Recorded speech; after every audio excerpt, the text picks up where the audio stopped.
Welcome back, Thomas here. And for the next session, we have Jan Kiekeben, Senior Product Designer at Xing, with the topic Design Critique, how we discuss design with critique at Xing. And with this, I give it to you, Jan. This is your stage. Have fun. Thank you very much. Thank you for having me here at Digitale Leute this year in a remote setup. And I'm very, very excited to talk to you about a topic that is very dear to my heart. It is how we discuss design. I'm not only here to talk to you about how we discuss design at Xing, but I try to give you some valuable information and lessons learned, how we discuss design here and what we have learned. So this way. Let me say first, hello, my name is Jan. I'm the senior product designer here at Xing. And I'm also very interested in this topic. And I want to start with a little story you may have recognized, and maybe you have taken part in a discussion on Twitter the other day. In 2019, beginning of 2019, Slack revealed their logo, and they came up with this design, and all over the place on Twitter, we were, not just me, some thousands, millions of people were discussing this logo, and they were kind of ranting, and some people were saying this is really bad, or some were saying this is really good, and the discussion was all over the place. And yeah, is it good to discuss design on Twitter is my question here. And maybe you have also recognized the other day, just these weeks, this is happening on Twitter again. It's all over the place that the new Google Suite logos were revamped, and Design Twitter is even a hashtag out there, and Design Twitter is going crazy about these designs. And my message basically here in this story is Twitter is not a really, really good medium for discussing design. And but you may have recognized similar trends or similar discussions in your environment. Maybe you're in a meeting and all of a sudden you present some designs, or you see designs from someone else. And then these phrases pop up, something like, can you make it pop? Or the client says, oh, it should be more like Apple, or I don't like the green, we should make it blue. So we are just reacting to design, and you're like, oh, this discussion is not really going in the direction I want to go, or the feedback I receive is not really the feedback that is helping me to improve as a designer. Or even if you're a product manager or an engineer and you see designs, I want to tell you a little bit how the discussion can improve by discussing design with the technique of critique. And a very, very important message I also want to give you is, as Adam Connor says it, critique is a skill. You only get better with practice. So it is really like, how can you operate your piece of software you're working with? How are you good at crafting a presentation, giving a presentation? It's the same with giving good design feedback. It is necessary that you practice. So to introduce you to the topic of discussing design, I want to highlight quickly the 3 areas of feedback that are existing. So there's this one type of feedback that is something like we see on Twitter or in bad discussions where someone says, oh, this is not good, this is awful, or even the opposite, oh, I just like it, this is beautiful. It's not really helping the person to improve the design who made it and to iterate. We call this reactive feedback. It's a pure reaction to what you see, a pure reaction to your gut feeling, your taste, or whatever.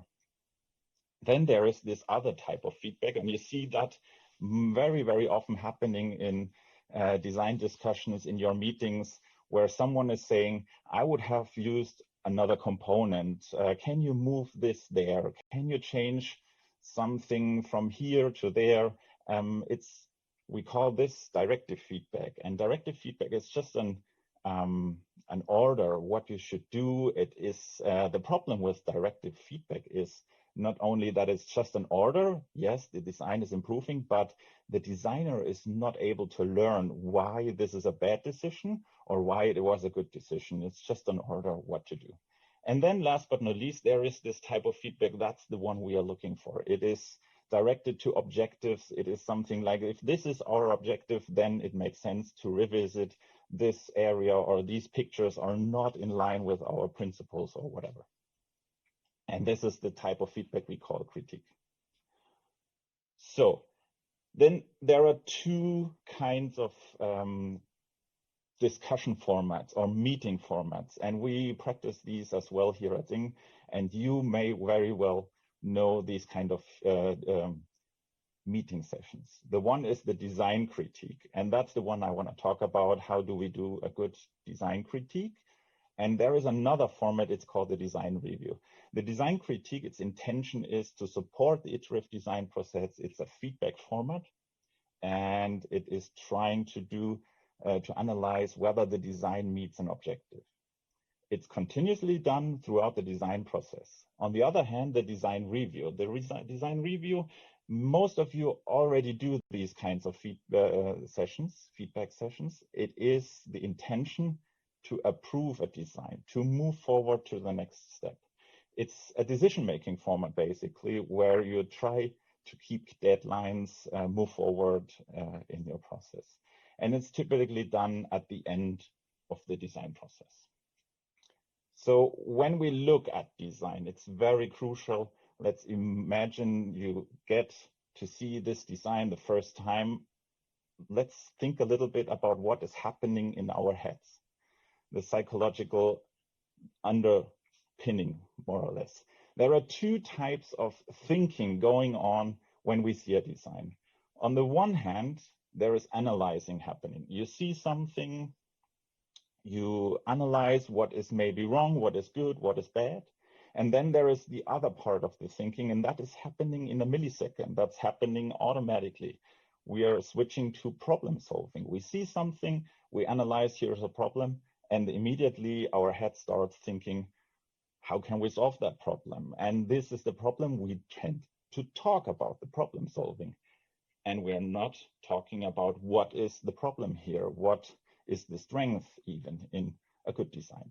So to break that thinking, to immediately switch to problem solving, I want to give you a little thinking method where to start. So think first, when you see a design, what is the objective? What do we try to achieve in this design? Then from there, you go towards what elements of the design are related to these objectives. And from there, are those elements effective in achieving the objective? And if so, why and why not? So the why is really analyzing the good, the bad, the strengths, the weaknesses. So this design critique, wrapped into a meeting format, works the following in our environment here at Xing. We have a group of people who meet 30 minutes each and every week.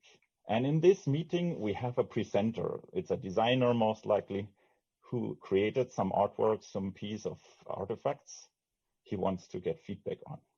Then we have a bunch of critics, 3, 4, 5 critics, not more. I would recommend not to go over 7 people, because then the 30 minutes become kind of ineffective. And it's also not a very good idea to stretch it over 1 or 2 hours. It's really, really exhausting to discuss in details about design for more than an hour. And very crucial, we also have a facilitator, a moderator, who is moderating the session. So 30 minutes, we discuss one topic in a facilitated environment and rotate that week by week and have it even on demand if a critic is, if a designer is saying, I need some feedback on an issue here. So in a session, the setup is the following, that we have 30 minutes split it apart into a 2-minute briefing, quickly introduction. This is also pre-shared the day before to all attendees to make them familiar with the design. And we have then a 5-minute presentation from the designer to walk every critic through the design. From there, we go into critique discussion, where the facilitator is trying to move the discussion forward and bring everybody together and analyze the design. And very crucial, it's a tiny thing, but it's very important to us that at the end, we do a little wrap up by the designer who's wrapping up the 30 minutes, what he's taking away, what she is thinking is the next step to move forward and to go on. So this is the critique setup we do here at Xing. And from here, you might think, okay, that is an interesting format. It's a meeting every week. We do that even here at our place. So what's the difference? What did I learn? What did my teams and my fellow designers here learn doing critiques in a regular manner for over a year right now? So the first thing is often asked to me is, Jan, when do you do design critique in the design process? So you have an iterative design process. So that's not something new, but when we do these reviews, we do them to make a decision and to move forward. But when should we do these design critiques? And the answer is pretty simple. No matter which design process you have, is it design thinking, is it an agile environment, is it whatever it is, design critique fits everywhere from the beginning to the end. So from the briefing, you can do a critique about the very start, about the very rough idea, about the briefing even, what you want to embark on in this design project. And it goes up to the end where you say, yes, this is a really good design. Now we are heading into an usability study or a live test with customers. And this is my preparation for the test. Let's discuss this one. So next lesson learned, a very crucial lesson learned, is how to prepare a design critique. We learned through multiple iterations that there are two crucial parts. First is we need a little briefing that gives context, and we keep it very, very short. So this is here, for example, our template, and it focuses on what status do we have in our work, what product objectives do we try to achieve, so what is in, what are the needs, what are the requirements and the goals for the business.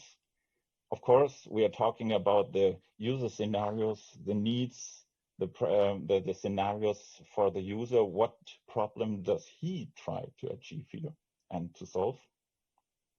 And last but not least, very crucial is the type of feedback the designer is looking for. This is very important because this gives focus towards what are we actually talking here. And let me give you a little example how that might look like. Let's imagine we are discussing a checkout page. And I'm now the designer, and I give you this as a briefing. I say, here you see early work.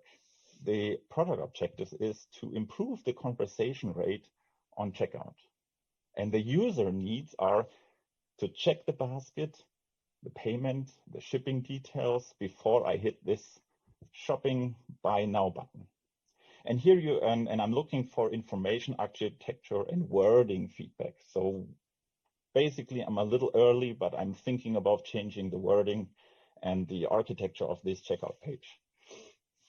And I will attach the screens and send that the day before to my fellow colleagues to prepare themselves.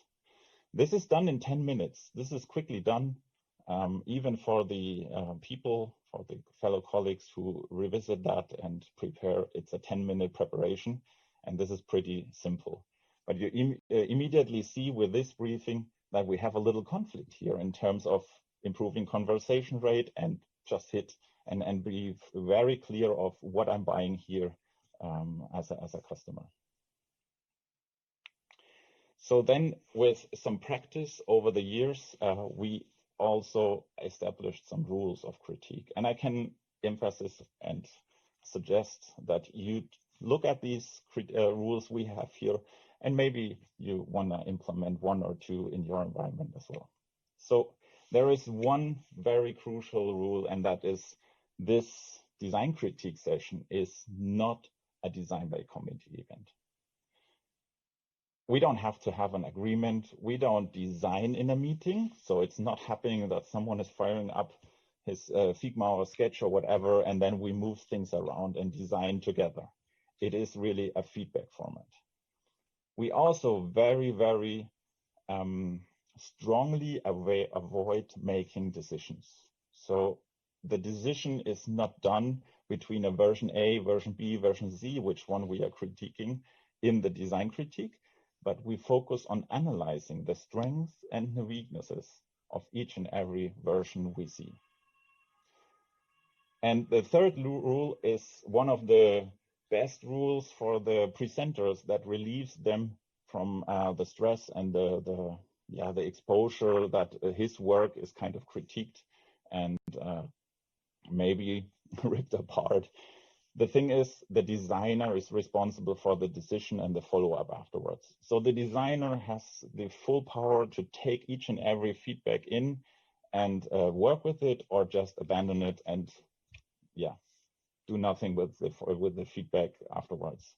So there is no art direction in a design critique. It's pure feedback to improve the design. Okay, so let me give you 3 tips for each role in a design critique. You saw these 3 different roles, and I want to give you some tips and tricks to your next design critique session. So how to improve as a designer? There are 3 things. Be 100% aware of your design objectives. If you're not sure, if you're not aware why you designed something in a way you designed it, it's going somewhere. It's going nowhere. The discussion is not very helpful for you because you have no anchor and no context. Stop defending and start critiquing. This is easier said than done. That means even in your own very own critique session as a designer, you could go on the other side of the table and say, I critique my own work. This is a strength here. This is a weakness. I know that. And this is making it very, very easy for you to discuss your design. And focus on understanding the feedback. Really do not try to pretend to defend your design and block away the feedback. Try to understand, did I really get that? What do you mean here? Do I really understand? Do you mean it like this? And so on and so on. Then there we have another role, and that's the critic who gives feedback. So I want to give you also some tips here. A very, very good tip, kind of obvious, is don't assume, ask. So you don't have all the details as the designer has. Sometimes you didn't walk through all the thinking. You can only assume to know better. And this is a dangerous path to go. I urge you to ask a question and open up the dialogue, because that reveals much more detail than assuming something is like it is. And you should argue towards the objectives. Pure thinking, I think this will not work. No user will understand this. I don't like it. X or Y is even better. That's not arguing toward objectives. With the little briefing ahead, you see the business objectives, you see the user objectives. Arguing towards these is much more helpful and is leading up to a better discussion. And finally, also very important, talk about strength. We had it in a discussion here, and I remember it very vividly, where we were not talking about strength, and some weeks later, this design was changed, and the designer removed some strengths, some stuff that was much better before, and we had a discussion about last time we saw something that was better. It was removed and iterated because we didn't talk about the strengths. And last but not least, even now in these remote times, when we are all remote, becoming good as a facilitator is very, very crucial. So the facilitator has several responsibilities in a good design discussion, not just in a design critique, but in each and every meeting where more than 3, 5 to 4 people are present. It's not just time boxing, scheduling, and using techniques to get everybody around. But in a design critique, the facilitator should look out for this reactive feedback, this directive feedback, and really try to foster this discussion to analysis. He should moderate from solution space to problem analysis and watch out for domination or falling behind. And a little last tip here is take notes openly. Have a good tooling, for example, a real-time board, a Miro, a mural, and all this stuff in these remote days at your hand to make openly notes with Post-its, digital ones, or even if you're on premise, have Post-its, put it on the design. That is kind of the leading up to a documentation of this discussion. So these are my tips for you to become good at discussing design in your organization. And you might ask now, how should we implement that in our organization? These are all good ideas. We need this, you might even say. And I hope some of my tips might help you to improve your design discussion. So what is my last tip for you? Approach this discussion format or how you discuss design as you do it with each and everything else. Try, learn, discuss with your peers how it's done, and practice. As Adam Conner said in the beginning, you only get better with practice. Buy-in from the leadership to do a critique format, or even a company-wide critique format, is not that hard. The hardest part is starting. So I leave you with that last note from Mark Twain is saying, the secret of getting ahead is getting started. So start tomorrow. Make the first invitee to your fellow teammates and have a design discussion and a little design critique. And with that, I thank you for your attention, and it was a blast to be here. Thank you very much, Jan. This was really an eye-opener. As we record the whole conference, also this video will be available later, maybe this year, of course, early next year. And I believe I will post the link to this YouTube video under every discussion about new logos on Twitter now. You can be sure about that. Yeah, we have a lot of questions in chat right now. So I want to give it to Victoria. Victoria, what is going on in the chat? Yeah, it's a lot going on in the chat. We have a few questions. The first one would be, for someone new in the field, how can a designer prepare themselves to get the most value from a design critique? So if you're new in the industry, the interesting part is the design critique format is originally coming from art school. So I guess, or I hope in your study, or let's say you're not studying design, you're studying something else, but pivoted to design. A design critique is like every format, approach it with empathy and try to focus on this one tip I gave you. Start critiquing your own work and listen. Focus on listening and understanding. Really, if you don't get if there is a directive feedback, if somebody says move that there, just follow up with why do you think it should be over there? What is the problem if it's like this?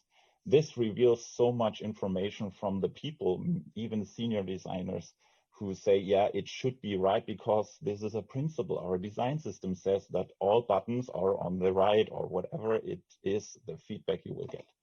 So these two tips are very crucial. Critique your own work, be humble about you don't know everything. If you're new, you need that feedback from the senior people and really make this active listening, this really going into the discussion of, did I understand that right? Or even that's the pro tip, not super easy, but with some practice it will come, that when some critic is giving a critique, that you open it up for the round and say, what do the other people think about the very same problem? This is opening up the discussion. And it's not super easy because you get feedback and you try to write it down. But I hope you have a facilitator who is taking over that note-taking and you can try to interact with the people who are talking to you. Thank you very much. I'm pretty sure we have another question from the chat. Victoria, please. Yes, another question is, can the design critique session, also be done with other roles, meaning the critics being, for example, developers, Q&A people, etc.? Yes, absolutely, absolutely. And it should be, and you should do that in your team, in your cross-functional team. I hope you have a cross-functional team. Please invite all the people who you think are crucial to improve the design. And I always say to my colleagues when they prepare up for a critique, think about what is the next step you have to do. And when you have to do that, when the next step is, I have to check the feasibility of that idea, for sure you have to, you should invite your engineers, product managers, marketing people, legal people, if there is some legal feedback, researchers. We do even research critiques that we discuss about setup of a research project and discuss all that stuff. Really, yes, all roles are very welcome, but one last tip, don't make the group too big. Like 7 people is a maximum for us. The moment you have 10, 15 people, the discussion is not really healthy. So keep it small, but sure, involve all disciplines you think are necessary to improve the design. And we have time for one last quick question, Victoria. Yeah, Jan, I hope you have a quick answer to that. The question is, how is design critique different from review?